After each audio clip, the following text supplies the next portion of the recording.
Ibu Bapak maaf ya, kalau kebiasaan udah mengontrol diri kita, 98% keseharian kita dikontrol oleh kebiasaan. Gak bisa nggak? Coba Ibu Bapak rasain deh. Dari bangun tidur sampai tidur lagi, nggak banyak hal baru. Bangun tidur itu lagi, abis gitu itu lagi, abis gitu itu lagi. Mikir yang sama, milih yang sama, hasilnya sama. Tapi tiap hari berdoa, semoga semakin bahagia. Nggak bisa lah. Karena kita lagi datang ke bumi untuk apa? Pengobatan. Buat belajar. Untuk memperbaiki jiwa. Sesama pasien dilarang mendahului. Makanya saya selalu punya moto, Ibu Bapak. Kalau kita datang ke bumi ini mau belajar, berarti kita semua adalah murid, betul nggak? Gurunya hanya Tuhan. Jadi kita sesamamu murid di sekolah kehidupan. Gurunya adalah Tuhan. Jadi yang paling tahu benar atau salah cuman guru. Maka Ibu Bapak, kalau hidup ingin lebih bahagia dari sebelumnya, satu aja, sesama murid dilarang mengisi rapot temannya, udah gitu aja.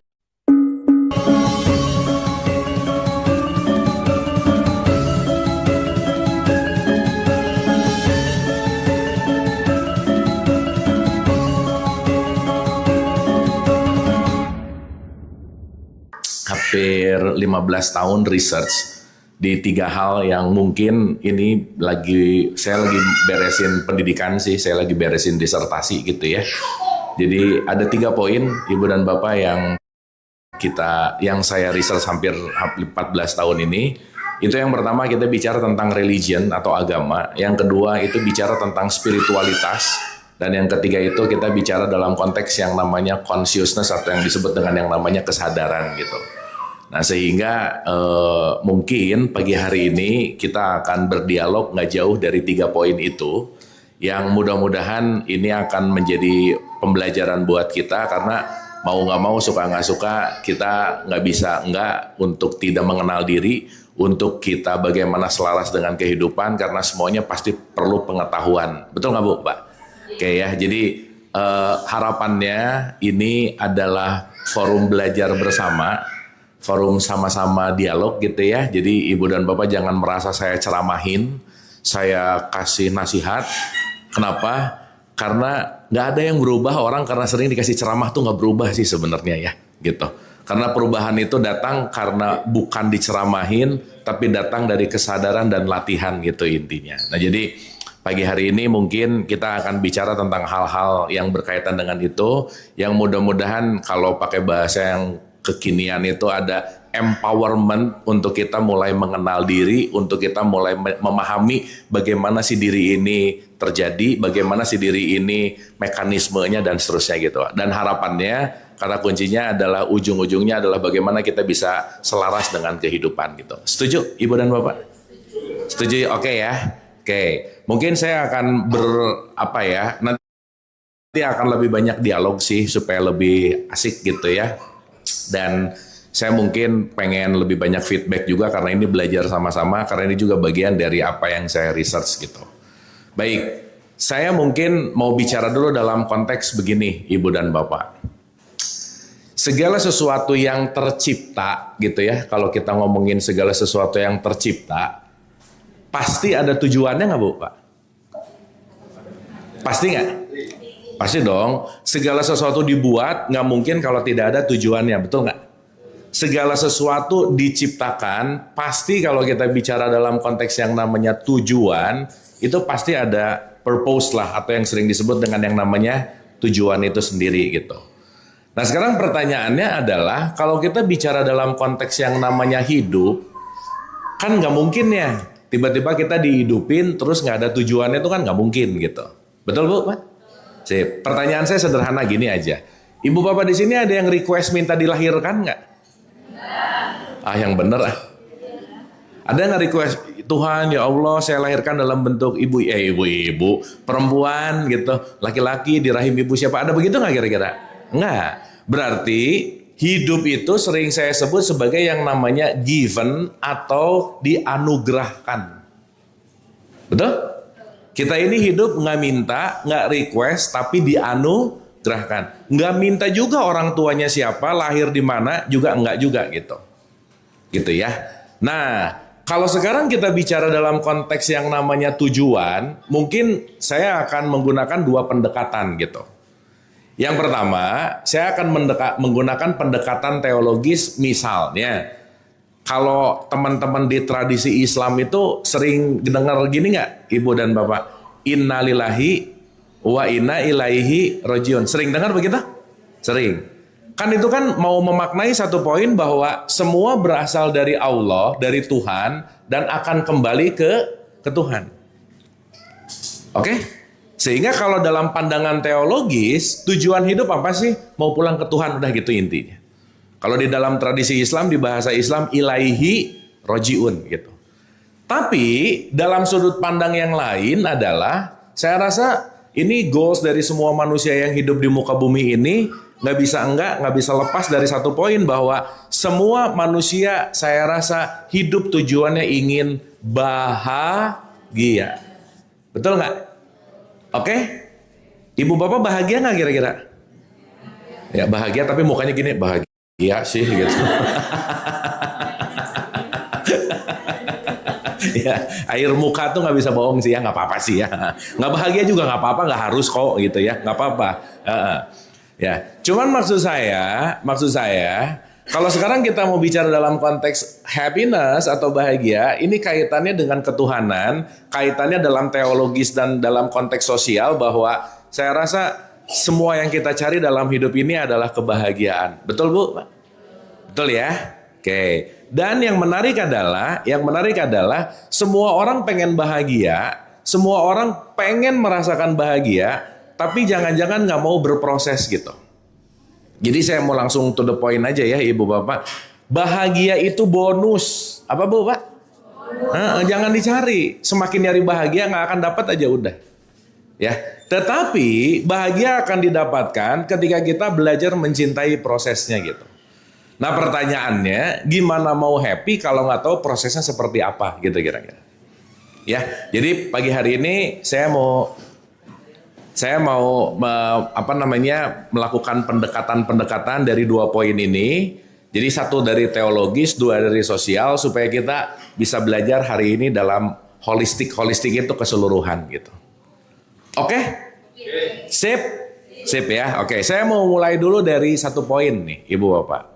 Dan ini saya rasa Ibu Bapak kita semua perlu mencermati gitu. Di tahun 2010 saya memulai riset, Ibu Bapak. Jadi saya 2010 tuh mulai kayak gini. Jadi saya 2005, 2006, 2007 tuh saya tuh dulu ada di Entertain, saya dulu ada di The Master. Saya basically pesulap sih Ibu Bapak, magician gitu. Ada yang suka nonton RCTI, ada namanya The Master, ada? Ya kalau enggak Ibu Bapak nggak gaul berarti ya. Atau nggak punya TV tapi nggak apa-apa sih. Ya, jadi saya habis di Entertain, ya udah di situ mungkin udah kenyang lah ya. Terus saya mulai mencari sesuatu bahwa ternyata setelah berapa belas tahun di Entertain ada sesuatu yang tetap nggak bisa memenuhi pertanyaan batin saya yang terdalam gitu.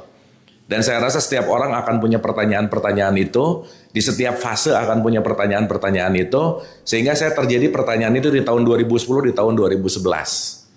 Nah saya mau memaparkan dulu fakta ya, saya mau bicara dulu dalam konteks yang namanya fakta gitu, supaya nanti kita ngerti, karena kita mau nggak mau, suka nggak suka akan nggak bisa lepas dari konteks fakta ini gitu. Nah Ibu dan Bapak, di tahun 2010 saya memulai satu penelitian, research, dan saya mulai membuka dalam satu konteks yang lebih luas, itu adalah, karena waktu itu saya pendekatan gini ya Ibu Bapak.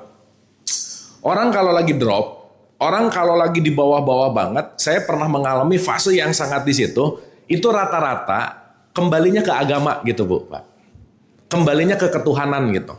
Kembalinya ke sesuatu hal yang konteksnya kaitannya sama, ya istilahnya sama religion lah gitu kira-kira.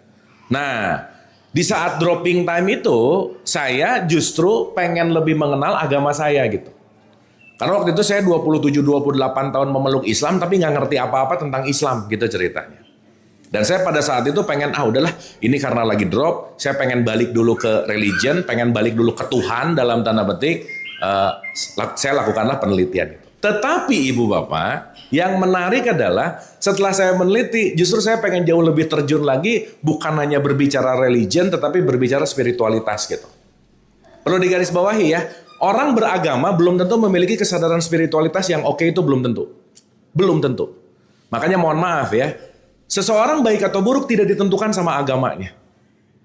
Gitu. Seseorang berperilaku baik atau buruk, sekali lagi konteksnya kita nggak bisa ngelihat bahwa agamanya A, agamanya B, agamanya C, nggak ngaruh gitu. Kenapa? Kalau orangnya baik ya baik aja gitu kira-kira. Betul nggak Bu Pak? Kalau orangnya nggak oke ya nggak oke aja. Nah kadang kita mendikotomi bahwa begitu nggak oke agamanya apa? Oh semua orang yang agamanya ini kayaknya gitu deh gitu. Nggak juga. Gitu ya. Karena nanti kita ngerti bahwa ya mohon maaf sih, kita beragama juga sebenarnya ditempelin sama orang tua sih gitu.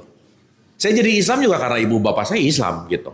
Kalau saya lahir di Vatikan mungkin saya jadi nggak Islam juga gitu kira-kira. Sehingga saya rasa yang perlu kita sadari adalah melampaui konteks religion untuk masuk kepada kesadaran spiritualnya gitu. Saya kasih contoh ibu bapak ya, supaya kita bisa melihat ini lebih luas.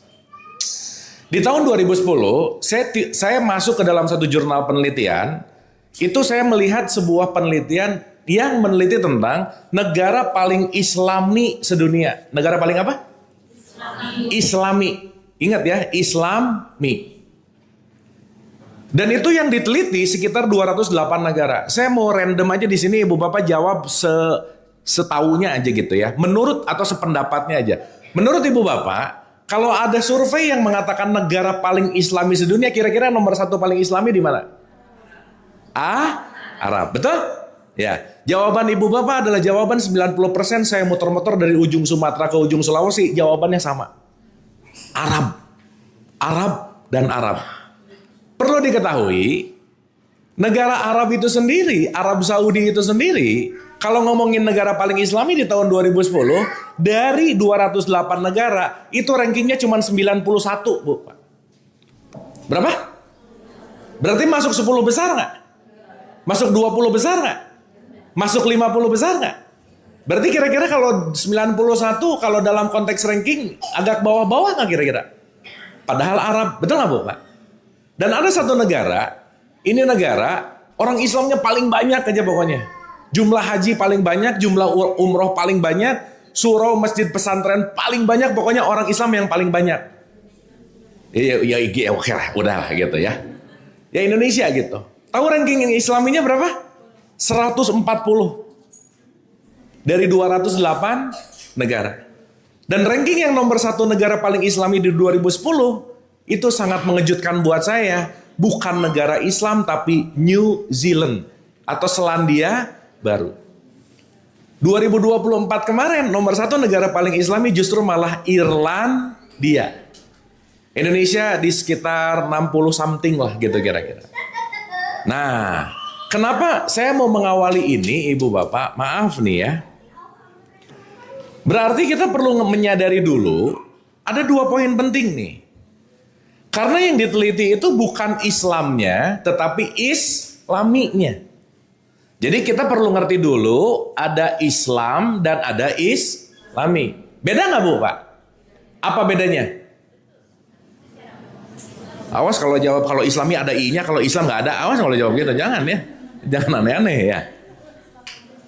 Sekarang saya tanya. Kalau kita bicara dalam konteks Islam dan Islami, ada yang namanya identitas dan ada yang namanya nilai. Kira-kira kalau Islam itu identitas atau nilai? Hah? Identitas, jelas. Tapi Islami itu nilainya, value di sini. Oke? Maka setuju nggak kalau saya bikin statement gini? Orang yang KTP-nya Islam belum tentu Islami, setuju nggak? Gitu. Dan yang menarik adalah kalau kita bicara dalam konteks ada Islam dan ada Islami, ada identitas dan ada value. Saat identitas ini yang selalu diperbaiki dalam tanda petik, tetapi value-nya nggak ditingkatkan, maka tampilannya seperti orang Islam tapi tidak memiliki kualitas Islami gitu kira-kira. Dan Ibu Bapak mohon maaf banget ya, kita masyarakat kita ini agak saru mana KTP Islam, mana perilaku Islami gitu kira-kira.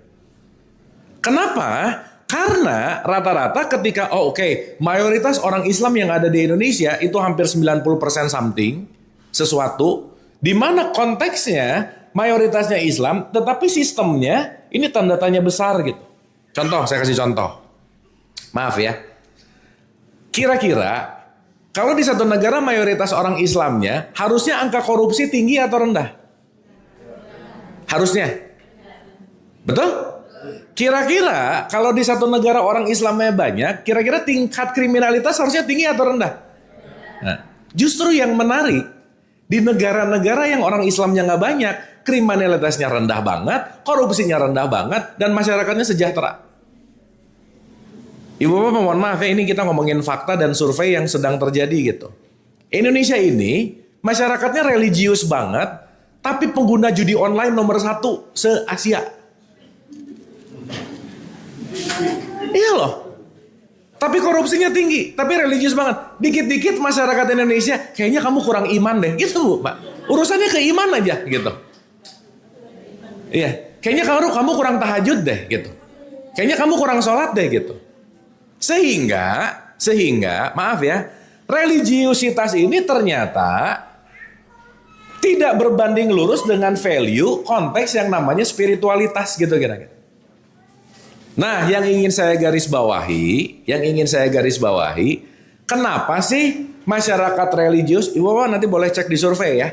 Masyarakat religius itu punya kebiasaan, 1, korupsinya tinggi, 2, masyarakat miskinnya banyak gitu kira-kira. Dan konteksnya padahal religius sekali gitu. Nah, itu pun yang saya teliti hampir 14 tahun. Nanti Ibu Bapak juga boleh cek survei data yang terakhir gitu ya. Dari saya pernah nulis atau pernah memposting gitu tentang paradoks Indonesia gitu. Religius tapi ya itu tadi. Penduduknya maaf banget ya, tingkat kemiskinannya tinggi gitu misalnya dan seterusnya lah gitu intinya. Jadi ini menjadi sebuah paradoks gitu. Sehingga religiusitas ini kalau tidak tidak dibarengi dengan value atau nilai, maka dia akan beragama tapi tidak memiliki akhlak yang baik gitu kira-kira. Setuju? Oke? Duh diam-diam gini, ini Ibu Bapak oke nggak ini? Oke ya, dapat ya? Oh lagi merenung. Kenapa gitu ya? Ya betul. Memang perlu direnungkan sih gitu. Nah, sekarang oh ya ini dari sini ya. Merenung jadi online. Kenapa nggak dari dulu gitu ya kira-kira. Oke. Nah saya mau membagi dulu begini ya Bu Bapak. Ya saya mau membagi dulu begini. Kenapa orang yang religiusitas belum tentu memiliki kesadaran spiritual, orang yang religiusitas belum tentu memiliki akhlak yang baik, belum tentu. Jadi kita batasi dulu ya Ibu Bapak ya, maaf ya. Akhlak seseorang tidak dipengaruhi oleh agamanya, setuju nggak? Sip, itu dulu tolong digarisbawahi gitu. Maka kita nggak bisa menilai sesuatu hanya dari kemasannya karena maaf ya. Ini misalnya kalau saya tanya Ibu Bapak Islam nggak? Pasti jawab misalkan yang agamanya Islam, betul nggak? Tapi kalau saya tanya buktinya apa?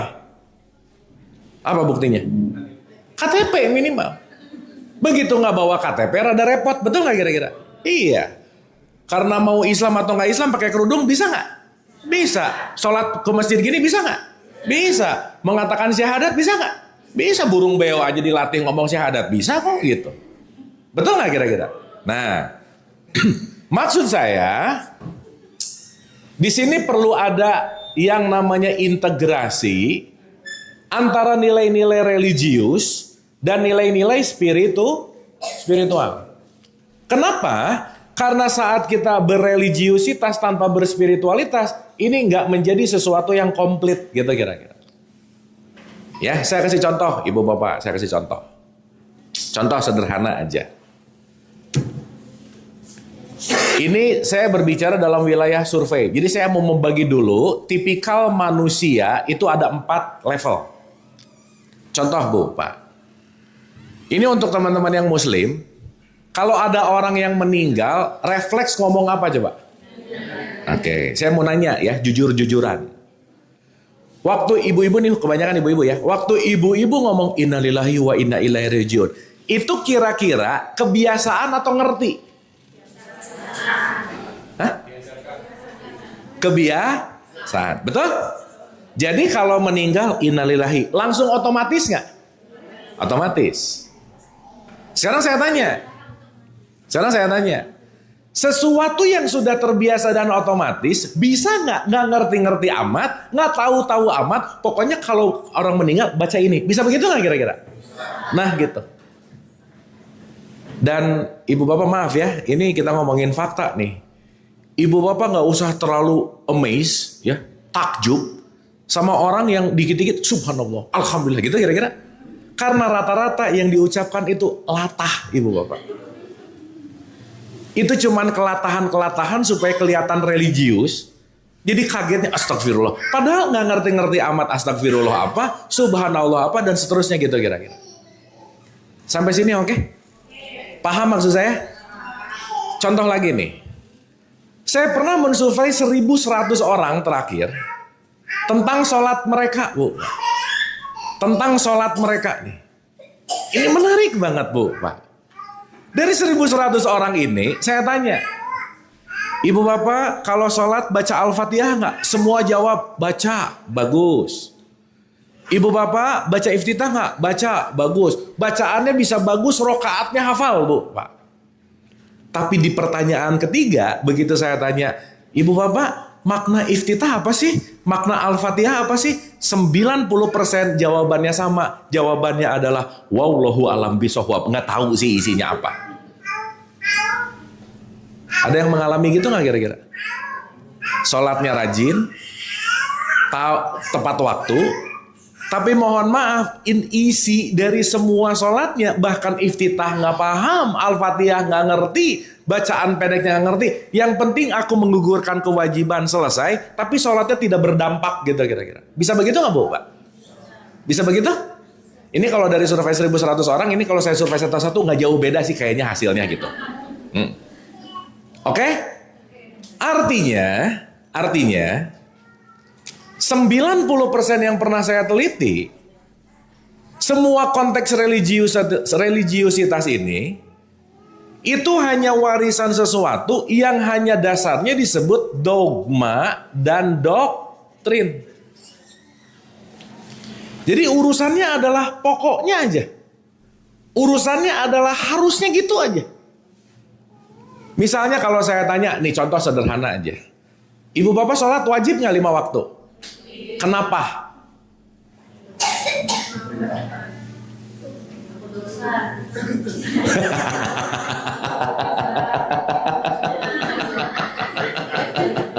Ya perintah sih benar. Perintah ada reasonnya nggak kira-kira? Ada alasannya nggak kira-kira? Pasti. Ibu bapak mohon maaf ya. Taat sama perintah bagus, tapi kalau nggak ngerti taatnya untuk apa dan arahnya kemana, nggak akan ada pengembangan diri sih gitu. Akhirnya akan menjadi kebiasaan yang diulang-ulang, dan kebiasaan yang diulang-ulang itu tidak akan menumbuhkan karena kenapa? Bahkan saya nggak ngerti ini untuk apa gitu kira-kira. Contoh lagi, saya kasih contoh. Kalau boleh saya kasih analogi, ada jembatan, ada tujuan. Contoh nih. Sholat 5 waktu itu jembatan atau tujuan? Jembatan. Berarti dia adalah satu jembatan untuk mencapai titik yang namanya tujuan. Tujuannya apa? Jauh banget sih surga. Jauh banget lah. Jauh banget. Ini yang realistis sekarang aja. Apa sih? Kenapa? Ngomong-ngomong nih. Maaf ya. Nih ngomong surga sih Nih, saya mau nanya. Kalau ada orang meninggal baca apa? Innalillahi wa inna ilaihi. Benar? Apa artinya? Wah, kan nggak langsung kembali ke Allah, enggak lah. Innalillah, semua berasal dari Allah, Tuhan, dan akan kembali kemana? Kembali ke Tuhan, kembali ke Allah, betul? Jadi sekarang saya tanya, kalau mati mending kembali ke Tuhan atau ke surga? Jadi pengen Tuhan, pengen surga. Nah, mulai nih. Ini kecanduan surga semua nih. Coba saya mau nanya, di sini ada yang mau masuk surga? Mau. Ada yang mau duluan? Nah, giliran duluan nggak mau. Coba. Ini suka aneh-aneh aja. Betul nggak? Maaf ya, maaf nih. Ibu bapak mau punya perspektif apapun, kalau sholat karena pengen masuk surga, kalau sholat karena takut dosa, kalau sholat karena ini, ina itu, alasan-alasan ini. Berarti kalau sholat beralaskan karena pengen sesuatu, ikhlas nggak sholatnya? Enggak lah, udah pasti.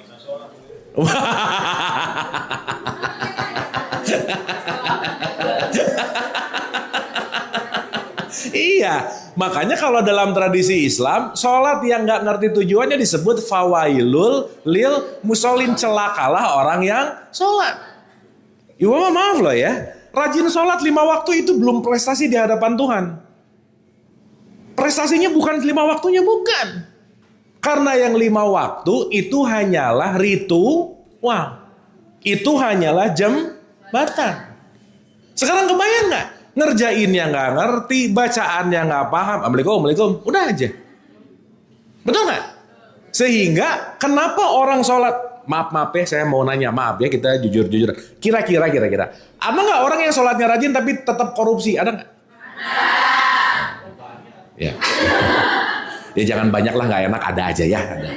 Ada nggak yang sholatnya rajin tapi tetap ngegosip? Wah ini kalau ini lebih enggak. Ya.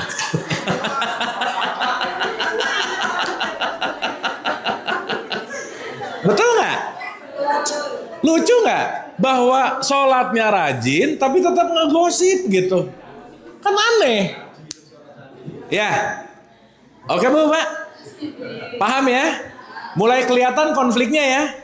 Konfliknya adalah ngerjain sesuatu tapi nggak ngerti apa yang dikerjain. Nah, jadi level paling bawahnya manusia dalam teoretikal yang pernah saya yang pernah saya susun supaya mudah aja ini. Paling basic itu disebut yang namanya asbun. Nah, gitu. Yang penting bunyi. Mau ngerti, mau enggak, bunyi aja udah. Oke? Contoh nih Bu Bapak, maaf nih ya. Jangan kira orang yang rajin baca Quran tuh ngerti isinya loh.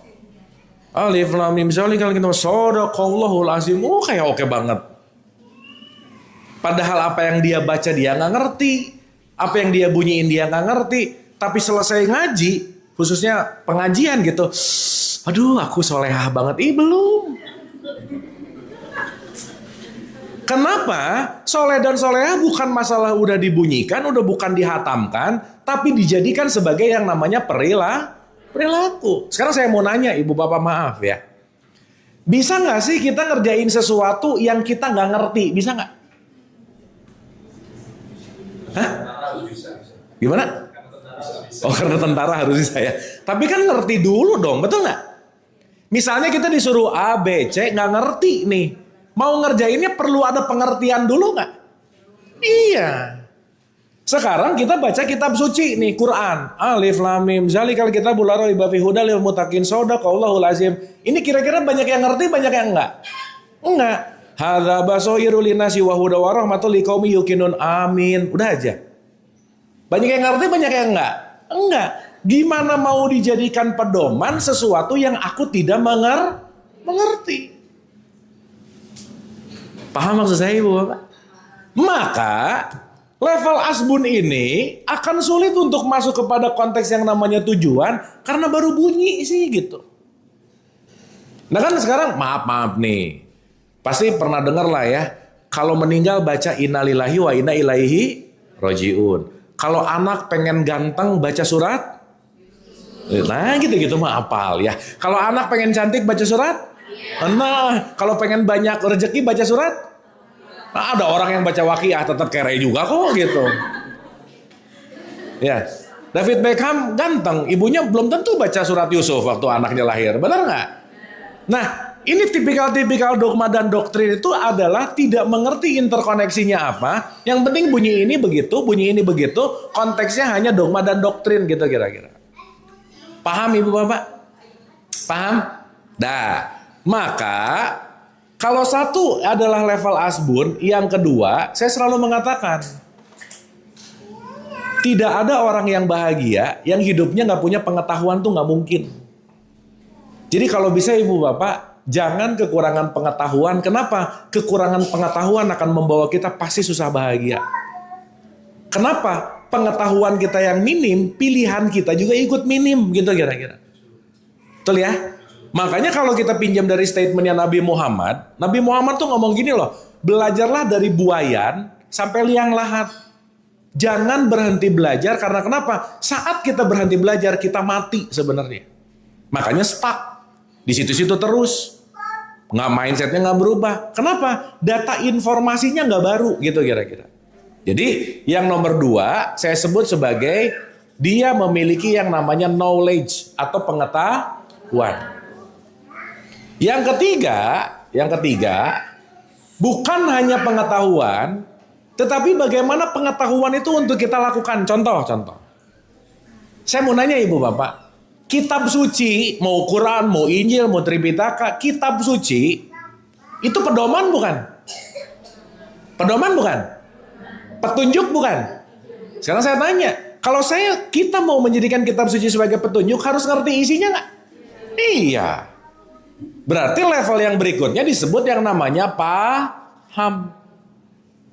Nih saya sering kasih contoh begini. Misal, orang sakit, datang ke dokter, dikasih resep. Resep ini untuk ditebus, untuk diambil obatnya nggak kira-kira? Nah, pulang dari dokter, karena dia level asbun, si resepnya tiap hari dibaca. Paracetamol.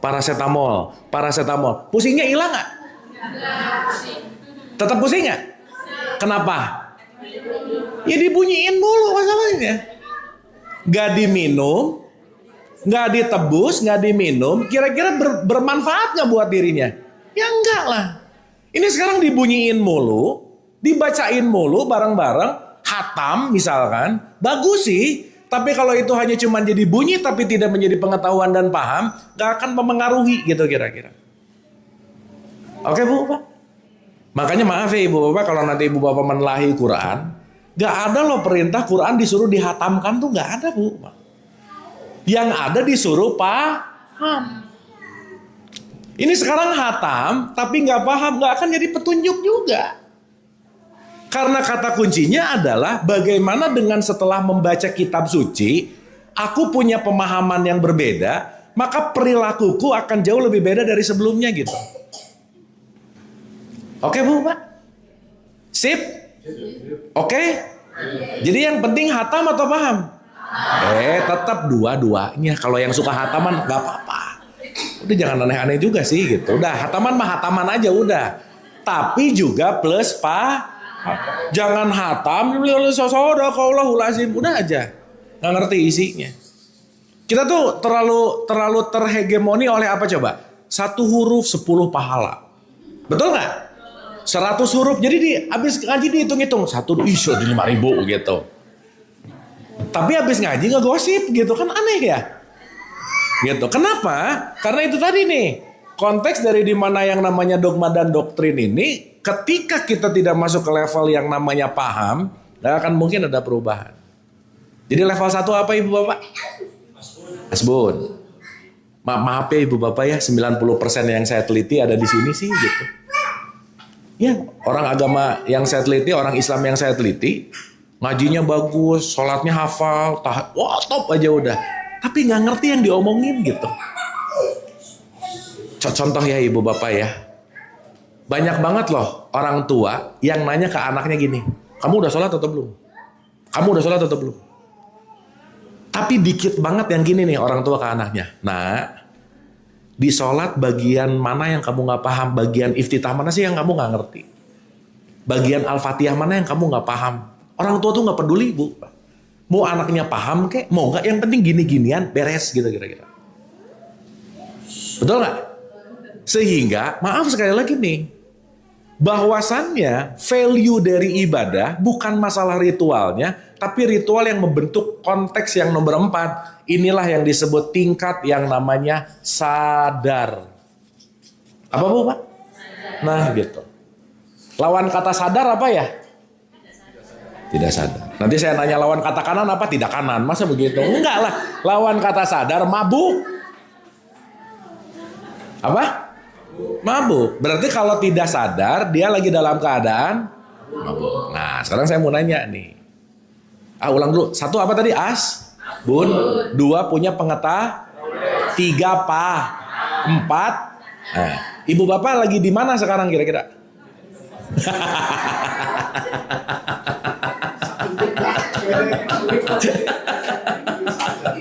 Iya.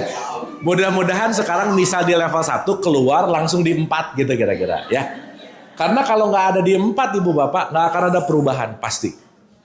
Sekali lagi, perubahan datang dari kesadaran. Titik. Dah, nggak bisa nggak. Kalau nggak sadar, nggak berubah aja udah. Yang bisa membuat kita sadar siapa? Karena udah selesai. Jadi ibu bapak kalau nggak mau sadar, nggak bisa dibikin sadar sama siapapun, nggak bisa. Karena segala sesuatunya, ini semua kembali kepada diri kita masing-masing. Oke. Sampai sini oke ibu bapak? Mulai ada gambaran kira-kira? Jelas ya? Jadi maksud saya ibu bapak, ritual, apapun lah bentuknya gitu ya. Jangan hanya sampai dilakukan hanya dalam bentuk yang namanya bunyi-bunyi aja. Jangan hanya dilakukan hanya dalam bentuk dogma dan doktrin. Tapi kita sebisa mungkin paham dan ngerti esensinya seperti apa gitu kira-kira. Sip ya? Dapat ya? Oke. Nah, sekarang kita mulai masuk nih. Ini tahapan 1. Untuk disadari dulu. Supaya abis ini lebih dimengerti, mau itu ibadah, mau itu ritual, yuk lakukan dalam keadaan yang namanya sadar. Oke, kita cek and recheck dulu ibu bapak ya. Contoh. Saya ulang dulu ya, ini yang paling gampang. Coba nggak apa-apa ya, ini karena pertemuan awal kita kalibrasi dulu sedikit nggak apa-apa ya. Supaya nanti connecting, ada paradigmanya juga, ada sesuatu yang ibu bapak dapat sesuatu hal lah intinya gitu. Dah. Contoh. Tadi saya mau mengulang. Ini ada jembatan, ini ada tujuan. Oke, jangan kebalik nih. Mana jembatan, mana tujuan, jangan kebalik. Contoh. Sholat, tadi kita sepakati bahwa sholat itu apa? Jembatan. Ada tujuannya nggak? Apa tujuannya?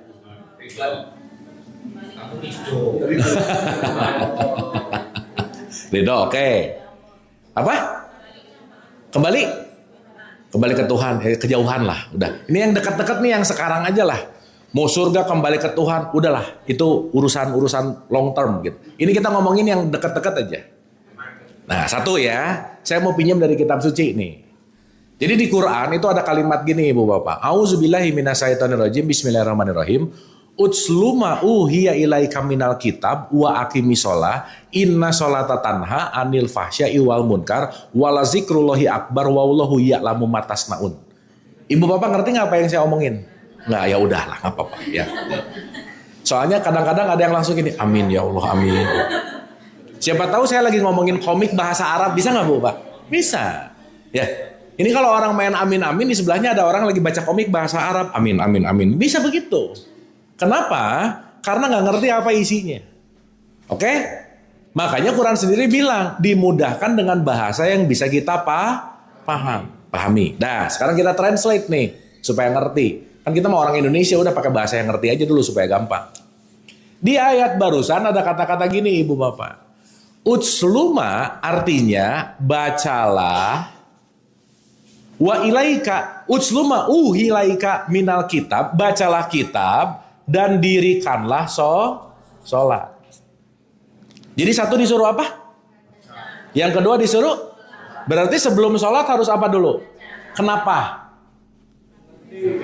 Karena sholat itu diawali dengan knowledge. Betul? Nabi Muhammad kira-kira waktu wahyu pertama langsung disuruh sholat nggak? Nggak, diikro dulu. Ada knowledge-nya dulu. Berarti sholatlah kamu dengan pengetahuan yang setelah kamu baca. Maaf nih. Berarti baca perintah bukan? Perintah. Sholat? Perintah. Berarti dua-duanya satu kesatuan nggak? Iya. Jadi kalau malas baca, lagi ngikutin perintah nggak? Enggak. Artinya baca di sini luas. Baca ini intinya adalah milikilah pengetahuan. Sampai sini oke? Oke? Oke. Bacalah kitab Al-Quran, bacalah kitab dan dirikanlah sholat. Sama dengan, ini kalau saya mau pakai persamaan matematis supaya gampang. Inna sholata tanha anil fahsya Iwal munkar. Sholatmu itu mencegah perbuatan keji dan munkar. Oke? Jadi sholatmu itu selesai sholat, kejinya turun, munkarnya juga turun. Jadi tujuan sholat buat apa? Supaya kejinya turun, munkarnya turun. Berarti output dari sholat ini kembali kepada akhlak nggak kira-kira? Iyalah. Berarti antara sholat dan akhlak ada kesatuan nggak? Ada kesinambungan nggak? Kira-kira kalau sholatnya rajin harusnya akhlaknya lebih baik nggak? Contoh, saya kasih contoh. Contoh. Ngegosip keji nggak? Ya keji ya tuh ngomongin orang, ngejelekin orang, betul? Sekarang saya nanya, kalau orang sebelum zuhur ngegosip, selesai zuhur ngegosip, berarti dia sholatnya sadar apa mabuk? Nah, makanya janganlah sholat dalam keadaan gitu. Bukan mabuk habis minum, bukan. Ibu bapak mau tahu ciri-ciri orang sholat mabuk? Nih, Allahu Akbar, rakaat 2, rakaat 3, udah selesai.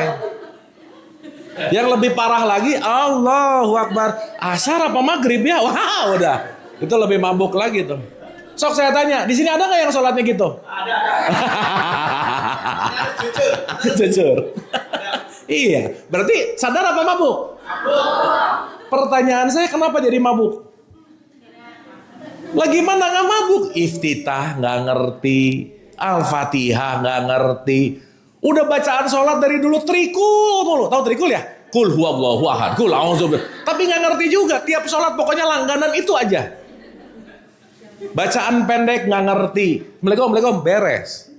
Pertanyaan saya, gimana sih kita mau ngerti isi, mau menjalankan isi, kalau nggak jelas petunjuknya seperti apa gitu? Oke Bu, Pak? Ih kok diam gini? Bingung antara isi sama petunjuk. Lagi mencerna. Ya, ini diam kayak jadi mabuk lagi ya, enggak kan? Paham ya?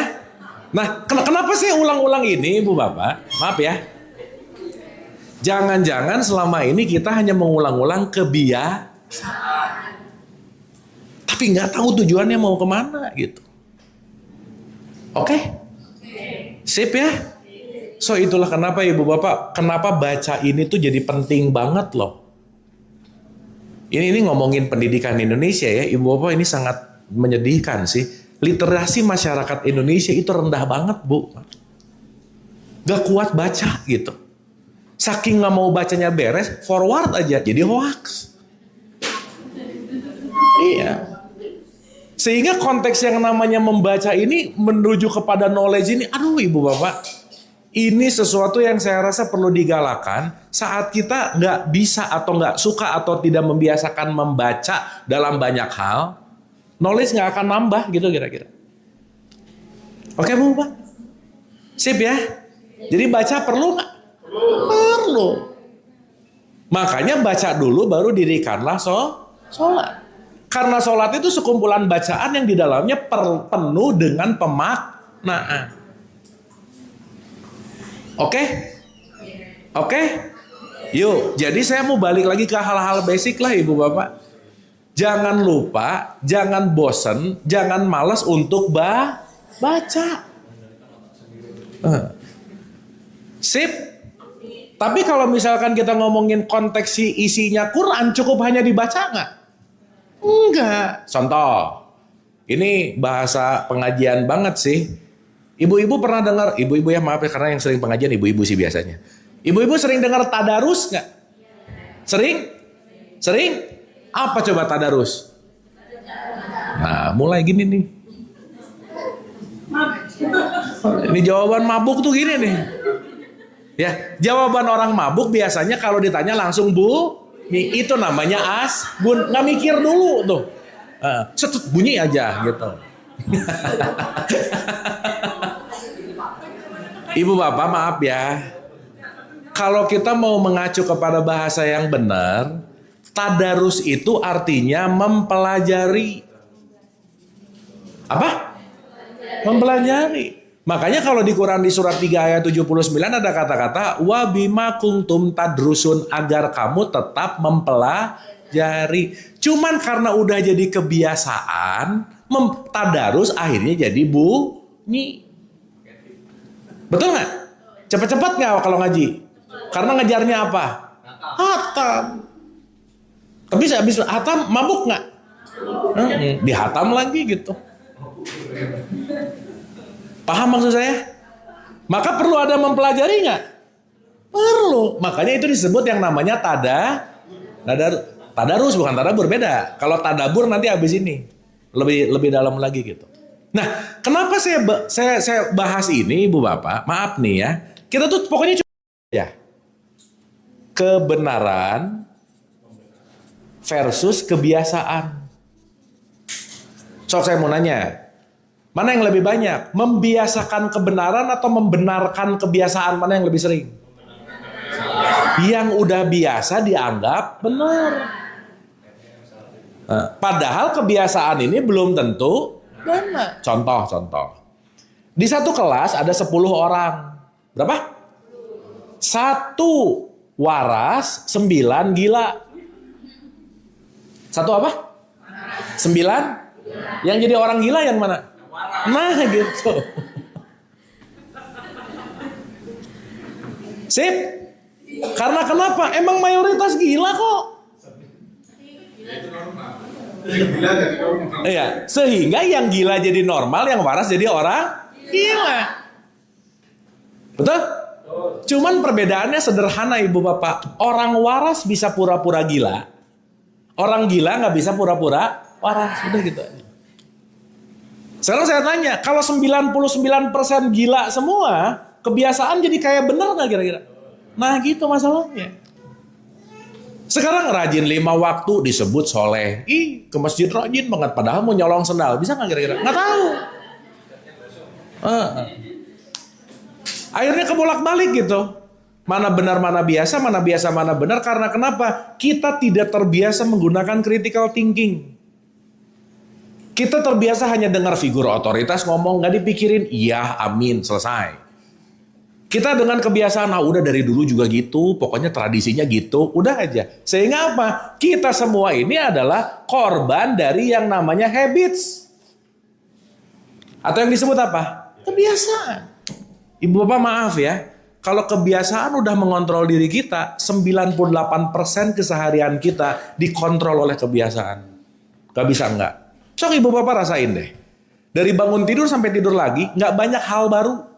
Bangun tidur itu lagi, abis gitu itu lagi, abis gitu itu lagi. Mikir yang sama, milih yang sama, hasilnya sama. Tapi tiap hari berdoa, semoga semakin bahagia. Nggak bisa lah.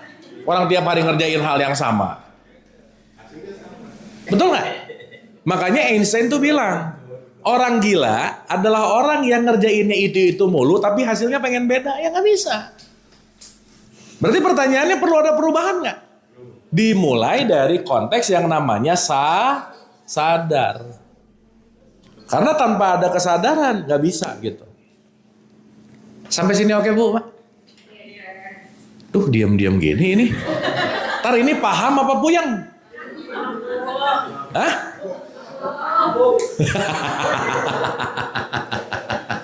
Saya mau kasih rumus 5M ya Ibu Bapak ya. Ibu Bapak please, kalau kita mau menuju kepada kesadaran, 1, rajinlah membaca. Habis membaca, mempelajari. Itu namanya tadarus. Nih di Quran lagi nih. Yang ketiga. Alif lam ro tilka ayatul kitabil mubin inna anzalnahu Qur'anan Arabiyyan la'alakum tatakun mah puasa, yang ini mah takilun. Nah itu asbun tuh gitu tuh. Tatakun aja semuanya. Nggak selalu gitu. Tapi di Quran ada kata-kata juga takilun menggunakan namanya paham. Jadi Ibu Bapak please kalau bisa mau ngaji, mau baca plus paham sama isi-isinya, ini tujuannya apa sih gitu. Jangan disikirin tapi nggak tahu tujuannya mau kemana gitu. Nanti coba ditelaah, iftitah apa sih? Al-Fatihah tuh apa sih? Itu jangan main dibunyiin, tapi nggak tahu, nih tak kilunnya nggak ada gitu. Makanya balik lagi yang saya ulang-ulang, membunyikan tanpa pemahaman nggak akan merubah perilaku. Baru habis dibaca, pelajari, pahami, baru bisa diamalkan. Selesai diamalkan, baru kita bisa mensiarkan dengan perilaku kita. Ingat ya ibu bapak ya, siar agama terbaik itu bukan banyak ceramah, bukan. Tunjukin dengan perilaku yang berubah, gitu aja udah. Kenapa? Karena orang cenderung akan menerima perubahan dengan perilaku daripada perubahan dengan kata-kata, gitu kira-kira. Makanya ibu bapak maaf ya, kalau orangnya misal gini, ngomongnya tiap hari jangan lupa sedekah, tapi yang ngomongnya pelit gitu bu, bahkan aneh. Dan semua orang akan memiliki pandangan perubahan itu bukan dari ucapan dan kata-kata, tapi dari perilaku. Jadi khususnya ibu-ibu nih hati-hati juga ketika anaknya, kamu nak ya jangan marah-marah. Ngomongnya sambil marah-marah, ya aneh lah. Gitu, ngomongin kamu sabar dong. Disuruh sabar tapi ngomongnya sambil kesel. Gak nyambung. Karena ingat yang akan direspon itu konteksnya bukan kata-kata kita, tetapi perilaku gitu. Sampai sini oke? Oke nggak ini? Sip ya? Jadi coba telah ulang ibadahnya, niatnya. Itu jangan asal bunyi gitu bu. Itu kan ada orang sholat 5 detik beres. Mungkin udah hafal sih nggak apa-apa juga. Tapi bagaimana dia akan mengkontemplasikan? Contoh aja ibu bapak. Kan di Quran tuh ada kata-kata ya. Kaburo maktan indallahi antakulu malatafalun. Artinya gini. Allah tuh paling gak suka kamu ngomongnya A tapi ngerjainnya B. Itu Allah gak suka lah. Tuhan tuh gak suka kayak gitu. Ngomongnya B, ngerjainnya C gitu. Contoh nih. Di sholat selalu ada baca Al-Fatihah gak? Iyalah. Allahu Akbar. Bismillahirrahmanirrahim. Wah, bismillahnya mah bagus. Atas nama Allah dengan maha kasih sayang. Di sholat ngomong kasih sayang, selesai sholat nyuruh anaknya sholat pakai marah-marah, nyambung nggak? Nggak nyambung. Berarti bismillahnya asbun. Alhamdulillahirobbil alamin. Segala puji hanya milik Allah. Tapi selesai sholat berbuat kebaikan, orangnya nggak terima kasih. Makasih aja enggak. Asbun nggak dia? Iya pengen dipuji. Gimana sih gitu? Katanya segala puji milik Tuhan. Tapi pengen dipuji. Aneh nggak? Aneh. Nah, inilah yang saya selalu ulang-ulang ibu bapak. Saat semua hanya menjadi konteks yang namanya habits, saat semua hanya konteks yang hanya menjadi yang namanya kebiasaan, itu tidak akan merubah kesadaran, tidak akan merubah konteks apapun. Karena kenapa? Perubahan hanya terjadi pada wilayah kesadaran. Sampai sini oke? Sampai sini oke?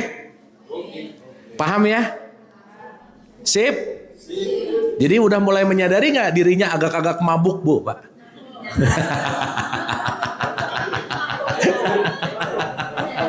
Iya, kalau udah mulai sadar bagus bu, Pak ya. Oh jadi ternyata selama ini sholatku, puasaku dan lain-lain hanya dalam keadaan ritual. Nah, next nih. Sampai sini ada pertanyaan dulu nggak? Mangga, silakan. Kalau ada pertanyaan atau diskusi dulu. Nah saya habis ini, ibu bapak baru pemanasan. Belum mulai, belum. Ini mulai bentar lagi.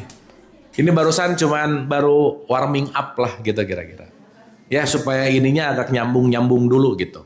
Supaya kita berhenti setidaknya jangan jadi asbun gitu lah ibu bapak. Sip ya, pastikan apa yang dibunyikan ngerti gitu. Oke? Sip? Berarti harus dipelajari terus nggak? Ibu bapak pokoknya satu, jangan lelah belajar, udah gitu aja. Dah, karena belajar nggak akan pernah selesai. Kenapa? Sebanyak-banyak yang kita tahu, lebih banyak yang kita nggak tahu, udah gitu aja. Makanya terus mencari tahu gitu kira-kira. Oke? Sip? Lanjut? Nah, ini materinya sebenarnya. Karena konteks tadi itu pengantar. Jadi kalau saya diskusi, Ibu Bapak biasanya ada modulasi. Ada pengantar 1, pengantar 2, pengantar 3, baru materi 1, materi 2, dan seterusnya gitu. Supaya nyambung. Kenapa? Wah, ini panjang. Oh, enggak juga sih. Kan hari ini cuma sampai pengantar 2 ya, cukup. Jangan lama-lama ya. Karena lama-lama juga nggak ngerti, mendingan tahu 1 tapi dikerjain gitu, Bu. Benar nggak? Mendingan tahu 1 ayat, tapi ayat jadi aplikasi. Daripada tahu ratusan ribuan ayat dipakai debat mulu gitu misalnya. Berantem mulu kerjaannya. Apalagi ngekritik orang mulu gitu misalnya. Jangan ya Ibu Bapak ya. Kenapa? Karena balik lagi setiap kita punya kesadaran dan setiap kita punya perjalanannya masing-masing gitu. Oke? Sip? Bisa dipahami ya? Oke, kita mulai. Sebentar. Ini saya sengaja rekam supaya nanti kalau ada rekamannya bisa diulang-ulang. Oke, bentar ya.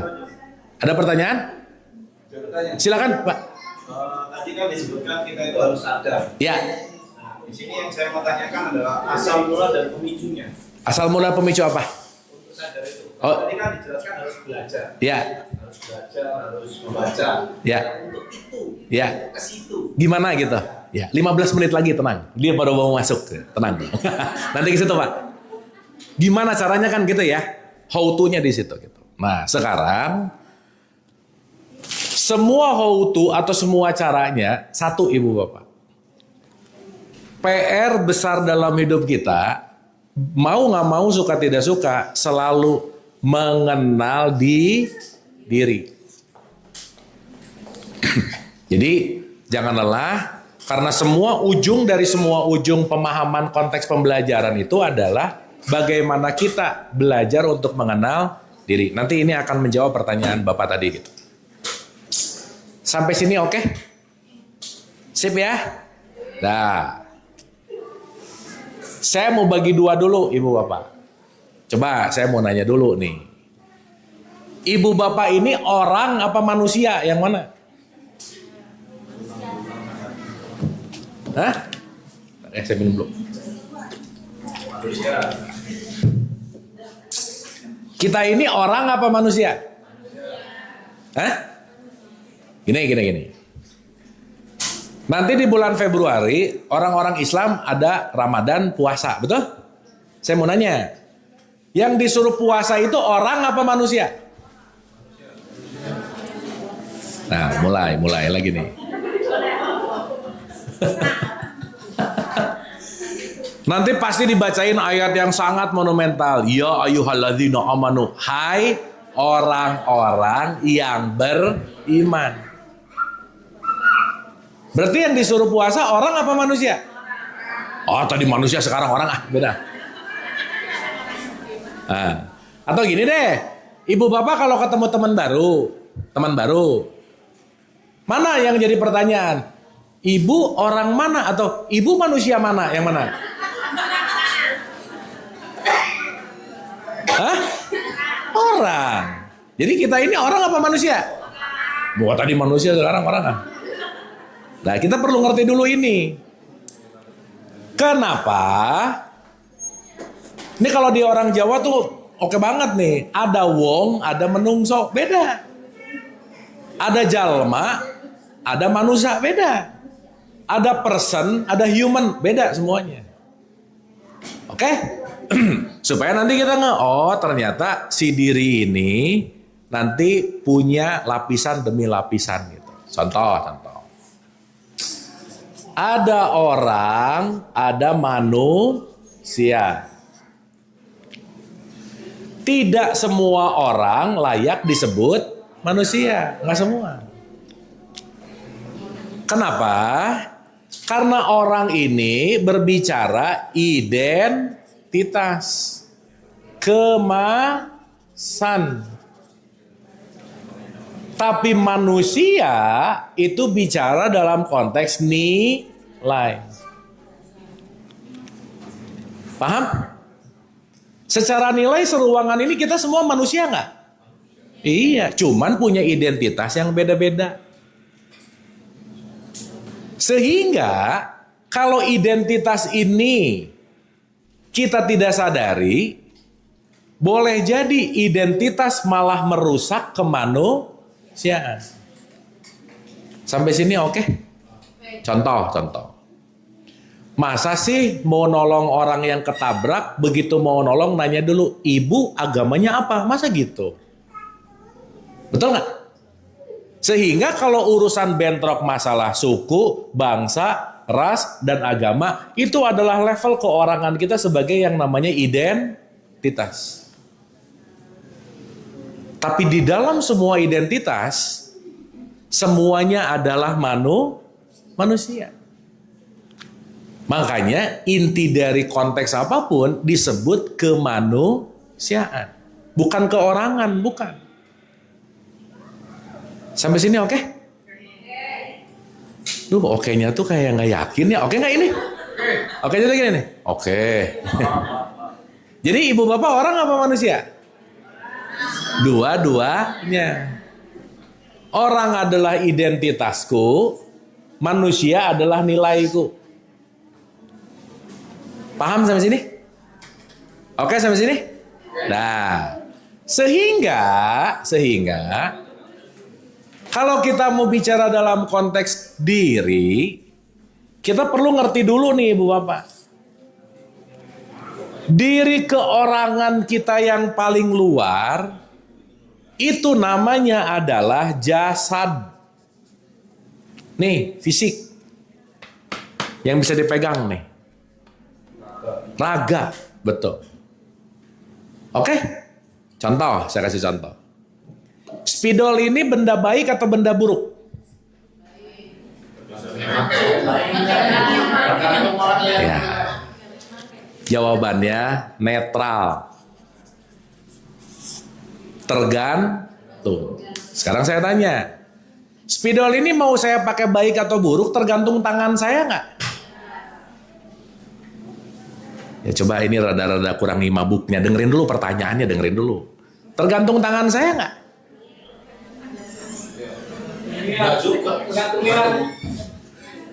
Tangan ini melakukan sesuatu, ada yang mengontrol nggak? That's it. Niatnya. Berarti segala bentuk yang tertampak di luar itu tergantung dari aplikasi yang di dalam, itu namanya jiwa.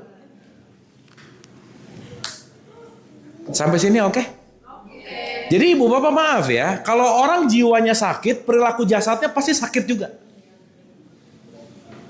Jadi mulai dari ucapan, perilaku, postingan, langkah, semua perilaku ini ditentukan oleh kualitas ini nih. Maka kalau ininya nggak beres, ininya pasti nggak beres, pasti. Makanya kalau upacara selalu nyanyi bangunlah jiwanya, bangunlah badannya. Kalau ininya nggak beres, pasti ininya nggak ikut beres. Sampai sini oke? Oke? Sekarang saya tanya. Maaf ya, maaf. Sholat menurut ibu bapak kegiatan jasad atau kegiatan jiwa? Nah ini beda-beda nih gimana. Dengerin dulu pertanyaannya, dengerin dulu.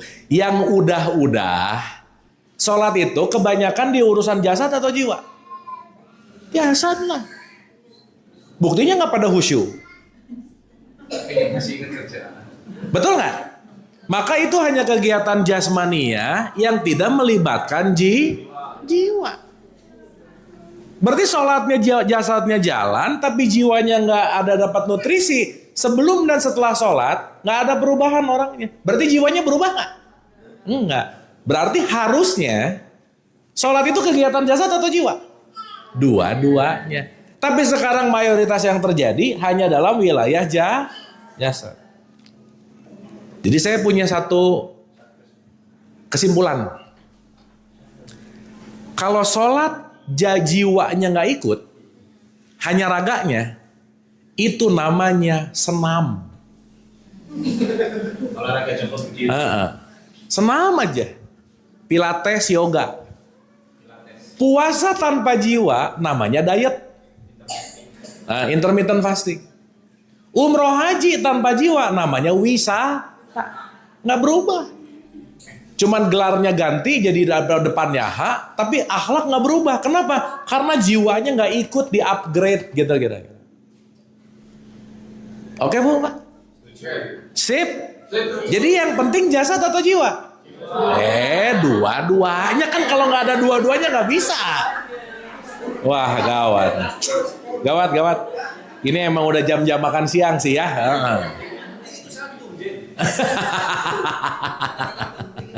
Oh gitu ya. Paham ya? Berarti ini perlu ada interkoneksi nggak? Perlu ada komunikasi nggak kira-kira? Iya. Jadi saat hanya jasadnya diurus, kasih nutrisi, jiwanya nggak bertumbuh. Maka menua itu pasti, mendewasa itu pilihan. Tidak yang semakin menua makin dewasa, belum tentu. Karena urusan dewasa adalah urusan jiwa. Sampai sini oke? Oke? Sip, mantap. Sekarang saya tanya. Mencegah keji dan mencegah munkar. Itu namanya sholat. Kekejian dan kemunkaran itu berasal dari jiwa kita nggak kira-kira? Iya. Jadi ibu dan bapak maaf ya. Kalau jiwanya jarang tenang, jiwanya bergejolak terus, udah pasti ritual yang dilakukan tidak memengaruhi kehidupannya. Karena kenapa? Inti dari semua apapun yang kita lakukan, melakukan yang namanya manajemen jiwa. Diberesin nih ininya. Makanya maaf nih, sholat rajin korupsi, jiwanya kacau aja udah. Sholat rajin maling, sholat rajin, wah. Kalau orang ngegosip kira-kira jiwanya bermasalah nggak? Suka ngegosip nggak? Berarti lagi apa tuh jiwanya? Problem.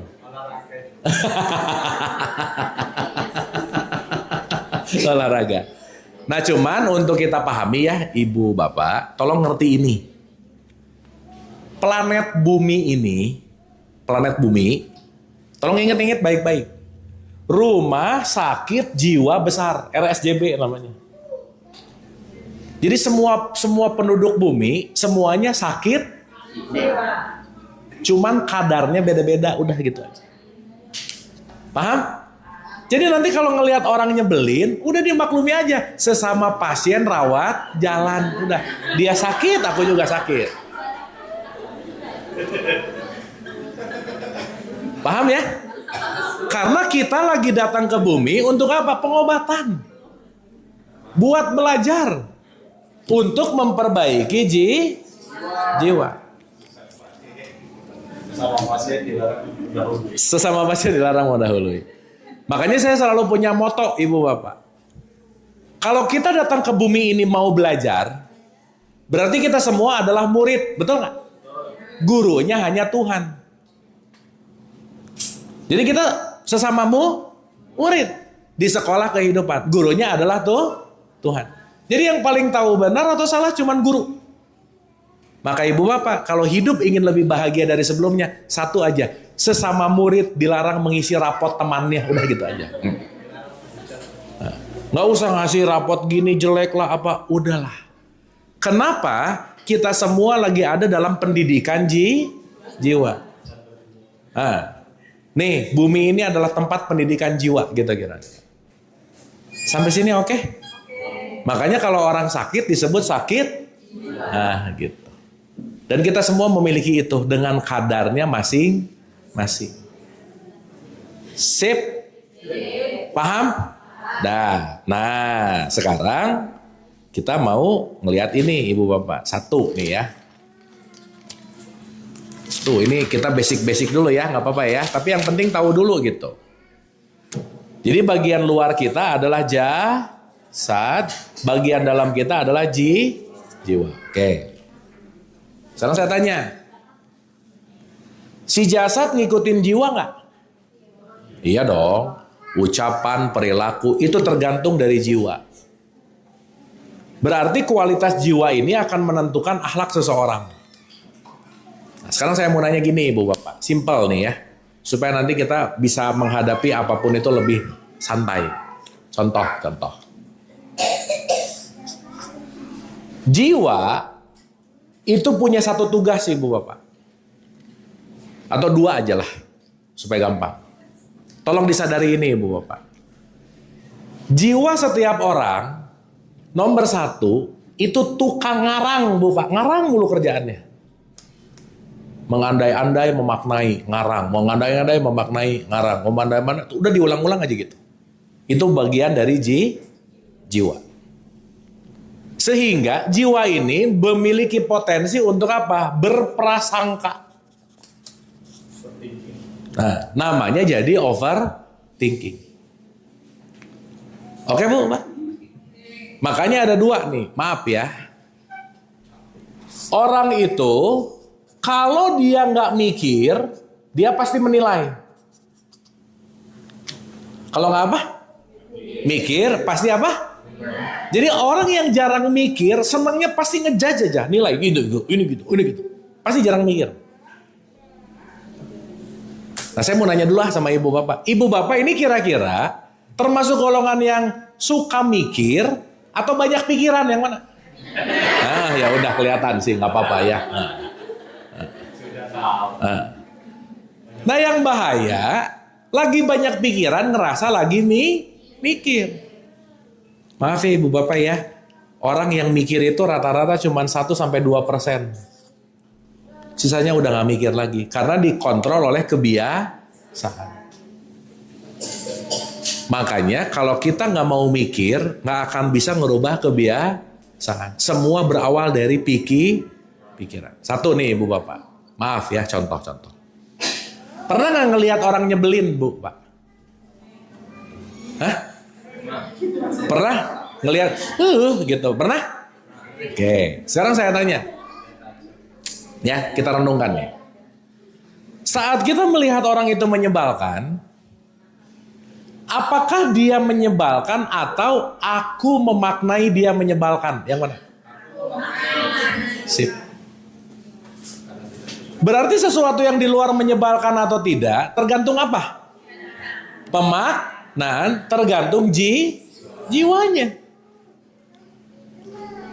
Jadi Ibu Bapak maaf ya, kalau Ibu Bapak banyak banget ngelihat orang nyebelin, fix jiwanya pasti banyak luka gitu kira-kira. Oh, berarti itu laporan. Kalau jiwanya penuh luka, yang dilihat semuanya nyebelin aja semuanya. Kenapa? Karena penyakitnya bukan pada dia, tapi penyakitnya pada aku yang memaknai dia. Selesai. Faktor internal. Dan semuanya hanya ada pada Jadi kalau jiwanya nggak diberesin, yang di luar nggak akan ikut beres aja Bu. Ibu Bapak maaf ya, jangan coba mengontrol sesuatu yang kita tidak bisa pengaruhi, nggak mungkin. Apalagi pengen ngerubah dia, nggak bisa. Kenapa? Yang bisa kita lakukan hanyalah merubah aku sehingga sekeliling ikut berubah. Jadi jangan harap yang di depan, samping, belakang, kanan, kiri berubah. Kalau akunya nggak berubah, nggak mungkin. Karena ini semua urusan pada jiwa. Sampai sini oke? Sip ya? Jadi ada hukum semesta nih Ibu Bapak. Maaf ya. Semua akan kembali pada kita. Istilahnya ginilah. Jangan harap orang baik sama kita kalau kita nggak pernah berbuat baik, nggak mungkin. Makanya kalau nggak mau dicubit, jangan nyubit. Misalkan, artinya apa? Konteksnya ini semua tergantung kembali kepada jiwa. Nah, hal-hal gini perlu disadari nggak Bu Pak? Iya. Makanya ketika kita nggak sadar, kita nyalahin eksternal terus. Dia yang salah, dia yang nggak benar, dia yang salah, dia yang nggak benar. Padahal yang di luar ini tergantung dari pemaknaan di sini gitu. Oke Bu Pak? Sip ya? Dah, karena ini sesinya mungkin sebentar lagi, tapi poin saya begini Bu Pak. Ini untuk pembekalan barang-barang kita belajar. Berarti jasad perlu dikasih nutrisi nggak? Iya, udah nanti jam 12, jam 1 bakso, batagor lah, apa terserah lah. Dah. Jadi banyak yang nutrisi jasadnya melimpah tapi jiwanya kekeringan gitu. Berarti nutrisi jiwa perlu nggak? Perlu nggak? Apa nutrisi jiwa, Bu? Pengetahuan. Oke. Pengetahuan lebih ke mind, betul sih. Nah, nutrisi jiwa nomor 1, Bu, Pak. Bahkan ini disebutkan dalam semua kitab suci lah. Tujuan akhir, Ibu Bapak maaf ya kalau saya pinjam dari tradisi Islam. Ada kata-kata, inna akramakum indallahi atqakum. Manusia yang paling mulia adalah manusia yang paling takwa, tulisannya. Gak ada loh. Manusia yang paling mulia adalah orang yang rajin umroh. Gak ada, Bu. Yang paling mulia adalah yang rajin tahajud. Gak ada. Yang paling mulia adalah yang rajin puasa Senin Kemis. Gak ada. Kenapa? Mau umroh, tahajud, puasa. Target akhirnya menjadi orang yang takwa. Gak ada lagi. Jadi jembatannya ritual, target akhirnya takwa. Sekarang saya tanya, takwa itu urusan sama identitas nggak? Enggak, pada value. Makanya yang disuruh puasa nggak ada kalimat, hai orang-orang yang KTP-nya Islam. Nggak ada. Hai orang-orang yang beriman. Orang yang KTP-nya Islam pasti beriman nggak? Belum tentu. Jadi kalau cuma modal KTP, belum tentu masuk value gitu kira-kira. Jadi maksud saya gini Ibu Bapak, yang KTP-nya Islam sekarang gak usah kegeeran pasti masuk surga. Belum tentu yang masuk surga mah KTP-nya. Karena yang pasti Islam itu KTP, betul gak? Tapi value-nya belum tentu. Oke? Oke gak ini? Oke. Nah, sip. Maka suka ada doa, matikanlah dalam keadaan husnul khotimah. Betul? Ingat di ujung husnul khotimah ada tanda bintang, syarat dan ketentuan berlaku. Apa syarat dan ketentuannya? Jadilah orang takwa. Karena kalau nggak takwa, jiwanya pasti susah untuk masuk dalam keadaan yang baik gitu kira-kira. Oke? Sip. Jadi yang penting sholatnya atau takwanya? Dua-duanya. Yang satu jalan, yang satu titik sampai. Jadi yang penting puasanya atau takwanya? Dua-dua. Yang satu jalan, yang satu titik sampai. Tapi kalau muter-muter di jalan nggak takwa-takwa, nggak nyampe. Oke? Sip. Kita to the point aja. Nomor 1 Bu, Pak. Belajar semakin sadar, belajar semakin takwa yang menjadi nutrisi jiwa. Nomor 1. Berhenti jadi orang pelit. Itu nomor 1 aja udah. Pelit, gak mau nolong, gak mau membantu, gak ada empati. Pelit, paham ya maksud saya ya? Maka orang pelit jiwanya cenderung sempit. Pasti. Maaf Ibu Bapak, ada gak orang yang rajin sholat tapi pelit? Ada gak? Jangan banyak, gak enak, ada aja. Paham ya? Jadi indikator parameter bukan rajin ke masjid, udah haji, udah umroh. Bukan Bu, Pak. Tapi dia mau berbagi gak? Tapi dia mau melepaskan kemelekatan gak? Tapi dia mau berbuat kebajikan atau tidak? Karena ujung-ujungnya adalah berbuat kebaikan. Itu nomor 1. Yang kedua Bu, Pak. Siapa orang yang takwa dan ini akan menjadi nutrisi jiwa? Selalu saya ulang-ulang, orang yang pandai menahan amarahnya, ego, dah. Gak senggol bacok gitu Bu. Gak sumbu pendek gitu. Jadi kalau tadi mau bicara kesadaran, how to menjadi sadar adalah segala sesuatu jangan menjadi reaktif tapi responsif. Contoh, kalau ada apa-apa sesuatu, diem dulu. Telaah dulu, amati dulu. Karena begitu ada sesuatu langsung respon, reaktif, jangan-jangan bisa salah dengar atau salah lihat. Betul nggak? Nah gitu. Makanya amati dulu. Langsung mulai tuh. Kalau saya ngerespon reaksi ini bagus nggak? Kalau kata-katanya gini oke nggak? Tapi memang kebanyakan orang, sok saya mau nanya Ibu Bapak. Ibu Bapak tipikal yang ngomong dulu baru mikir atau mikir dulu baru ngomong, yang mana? Tergantung sikan ya. Karena jempol itu lebih dekat ke handphone daripada otak, biasanya jempol lebih cepat nih daripada ini gitu. Makanya posting, komen, itu lebih cepat banget gitu kira-kira. Oke? Jadi kalau kita nggak punya kekuatan untuk kontrol emosi, ego, amarah, itu akan sulit untuk memberikan nutrisi jiwa kita. Ngomong-ngomong ibu bapak, orang lain bisa menyakiti hati kita nggak? Mulai. Enggak lah, aku yang mengizinkan dia menyakiti hatiku. Betul nggak? Iya. Misalnya di komen sesuatu yang nggak ngenakin. Kalau komenan itu nggak kita kasih perhatian, komenan hanya akan jadi bunyi, Bu. Betul nggak? Misalnya, gendutan deh. Enak aja. Coba begitu, gendutan, gampang jawabannya. Emang, beres Bu, selesai. Lagi bulking, bener. Betul nggak?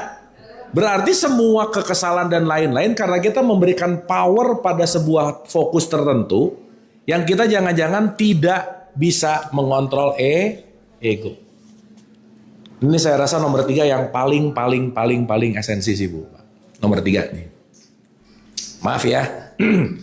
Sulit menjadi orang sadar dan sulit menjadi memiliki nutrisi jiwa yang sehat kalau kita nggak punya skill yang nomor 3. Apa itu? Pandai memaafkan kesalahan orang lain. Dah, selesai. Orang yang hebat itu adalah orang yang pandai memaafkan kesalahan orang lain. That's it, Bu. Kenapa? Saat orang pandai memaafkan kesalahan orang lain, beban-beban jiwanya banyak dilepasin. Jangan heran orang pendendam itu penyakitnya banyak, Bu. Ibu bapak perlu diketahui ya, ibu bapak marah 5 menit dengan amarah puncak, sistem imun tubuh kita 6 jam mati, Bu. Sistem tubuh kita imun drop. Jadi kalau pengen cepat mati sok banyak marah-marah aja, drop semua. Nah, cepat tuh. Ya, ada di nisan almarhum gitu, misalnya. Kenapa? Karena itu berkaitan sama ini semua, gitu ini. Oke ya, paham ya? Nah ibu bapak, ini baru 1% dari perjalanan pengenalan diri, belum ada apa-apanya Bu. Kita perlu ngerti bagian tubuh fisik apa aja, jiwa, nanti jiwa ke dalam seperti apa, jiwa bagiannya apa aja. Oleh karena itu ibu bapak, please tolong ingat ini baik-baik. Semua kembali kepada diri kita masing-masing. Tidak ada orang yang bisa mencintai sebaik kita mencintai diri sendiri. Titik Bu, Pak. Nggak ada lagi. Nggak ada orang yang bisa care sama diri kita sebaik kita care sama diri sendiri. Kalau kita yang tidak care sama diri kita, kalau kita yang tidak cinta sama diri kita, siapa yang mau melakukan kecuali diri sendiri? Jadi yuk ibu bapak mulai sadar terhadap diri ini. Jangan lupa ini sesuatu yang, aduh Bu, Pak, saya penutup beginilah ibu bapak, saya mau nanya. Kita lahir ke muka bumi, ada kesempatan, ada perbandingan. Kesempatannya besar atau kecil Bu, Pak? Ini dengerin dulu pertanyaannya. Kita dilahirkan, kesempatan lahir besar atau kecil? Kecil banget Bu. Gini. Kalau saya berlomba 2 orang sama teman saya, kesempatan saya menang besar atau kecil? 50-50. Kalau pesertanya 100, makin besar makin kecil? Pesertanya 1000? Pesertanya 300 juta? Kita semua lahir 1 berbanding 300 juta sperma ayah kita. Betul gak? Sisanya gugur, 1 lahir dari 1 berbanding 300 juta. Berarti kelahiran kita ibu bapak sangat berharga. Karena untuk lahir jadi manusia tuh susah Bu, Pak. 1 berbanding 300 juta. Maka nanti kalau dikaitkan sama Al-Quran ada kalimat, begitu kamu lahir nggak ngerti diri kamu dan kamu banyak mengeluh dan kamu banyak menolak hidup, pertanyaan Tuhan cuma 1, nikmat Tuhan mana yang kamu dustakan gitu. Kenapa? Karena jangan-jangan kita nggak ngerti siapa diri kita, kenapa kita ada di sini, tujuannya mau kemana. Disitulah kita perlu mengenal diri. Oke Bu, Pak? Kok jadi kayak makin mabuk gini sih ibu bapak diam-diam gini? Ini oke nggak? Paham ya? Dapat ya? Sip. Saya rasa untuk opening itu dulu ibu bapak. At least ibu bapak punya gambaran. at least ada pengetahuan yang dari diskusi singkat ini ada sesuatu yang bisa kita ambil. Jadi kembali ke pertanyaan Bapak tadi, gimana sih supaya kita sadar selalu mengambil jeda dari setiap apapun kebiasaan, Bu? Selalu mau ngapa-ngapain kalau bisa, kalau ngerjain ini atau ngeposting ini, ngelakuin bagus nggak ya? Baik nggak ya? Saya sering sebut, sering-sering pencet tombol pause. Kalau di YouTube, di Spotify, itu suka ada tombol pause, betul nggak? Coba diam dulu sesaat sebelum melakukan sesuatu, karena boleh jadi saat kita diam sesaat untuk melakukan kegiatan berikutnya, kita akan lebih memiliki pikiran yang lebih jernih, yang lebih jelas, dan keputusan kita lebih baik gitu kira-kira. Oke Bu, Pak? Jadi kita punya 8 rumus hari ini. Yang satu 5M, yang satu 3 rumus takwa. Yang 5M adalah baca. Ibu bapak jangan lelah untuk belajar. Sok belajar. Ibu bapak interestnya apa? Isilah tiap hari dengan pengetahuan baru. Ibu bapak maaf ya. Kalau saya ngomong gini sekitar 15 atau 10 tahun yang lalu mungkin susah. Kenapa? Sumber pengetahuan jauh. Sekarang sumber pengetahuan ada di sini nggak? Ya. Maaf ya ibu bapak ya. Kalau sekarang orang bego, emang milih jadi bego udah gitu aja. Karena sumber utama pengetahuannya udah ada di mana-mana. Jadi please ibu bapak, isilah hari-hari dengan pengetahuan baru. Baca, pelajari, pahami, amalkan, siarkan. Dan yang ketiga, kasihlah nutrisi jiwa dengan selalu apa? Jangan pelit, pandai mengontrol emosi, amarah, dan ego. Dan yang ketiga, banyak-banyak memaafkan kesalahan orang lain. Oke? Sip? Dapat sesuatu? Oke. Saya rasa sementara itu dulu. Terima kasih. Semoga ada manfaatnya Ibu Bapak. Ya, nanti kita bisa diskusikan lebih dalam. Ibu Bapak kalau mau dalemin tentang bahasan-bahasan ini, itu ada, saya bikin satu serial. Judulnya Letting Go. Cari aja di YouTube-nya Abu Marlo. Nanti di situ penjelasannya detail gitu. Tapi at least hari ini dapat something gitu. Untuk penutup, saya rasa pertanyaan udah nggak ada wajah-wajah bingung, udah ngerti banget kelihatannya. Ya, kelihatannya. Tapi justru saya pengen balikin. Saya mohon ada 3 atau 4 peserta dari sini yang memberikan satu statement, saya dapat apa dari pembelajaran obrolan sejam setengah ini gitu. Silakan. Ada? Kayaknya aku dapat ini deh gitu.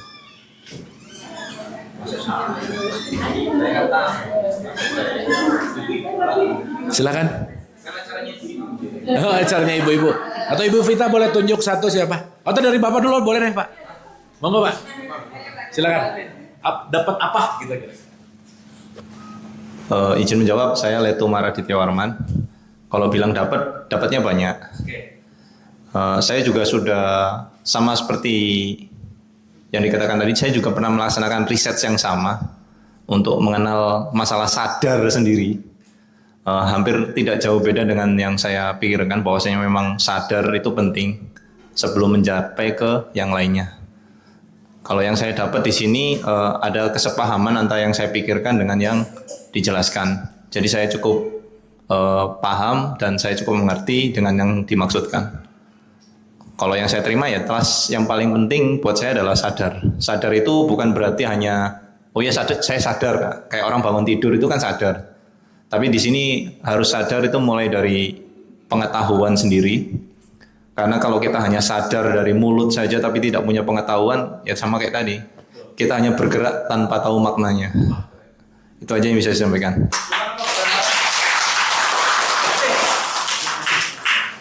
Dari ibu-ibu satu mungkin? Kan bapak satu, ibu satu. Monggo.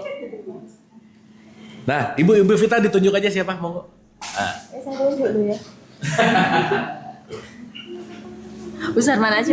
Duh, gimana sih? Ayo ngomong. Ini aja deh ibu memperhatikan kayaknya. Ayo, nggak apa-apa, nggak apa-apa. Malu, karena bu pada malu. Tapi ibu paham ya? Yang dimaksud Oke. nanti. Atau dari ibu kita aja gimana Eh. kira-kira dapat apa gitu? Monggo. Terima kasih. Kalau saya dapat pemantapan dari pemahaman Kang Abu. Selain saya lihat YouTube juga kan sebelumnya pengantar saya lihat YouTube-nya sudah bertahun-tahun yang lalu, dan sekarang bertemu dengan Kang Abu sendiri ya semakin mantap menjalani hidup dengan penuh kesadaran utuh hadir di sini saat ini. Nggih. Terima kasih. Baik, Ibu dan Bapak, saya rasa cukup. Semoga ini membawa nutrisi dan betul kita pokoknya intinya latihan karena itu tadi. Betul, semua dalam konteks kehidupan ini adalah tempat berlatih. Terima kasih, semoga bermanfaat. Mohon maaf lahir dan batin, Ibu Bapak tetap sehat dan bahagia. Wabillahi taufiq wal hidayah. Assalamualaikum warahmatullahi wabarakatuh. Terima kasih. Saya kembalikan ke pemandu acara. Oh udah, ini mau nggak? Bentar, nuhun.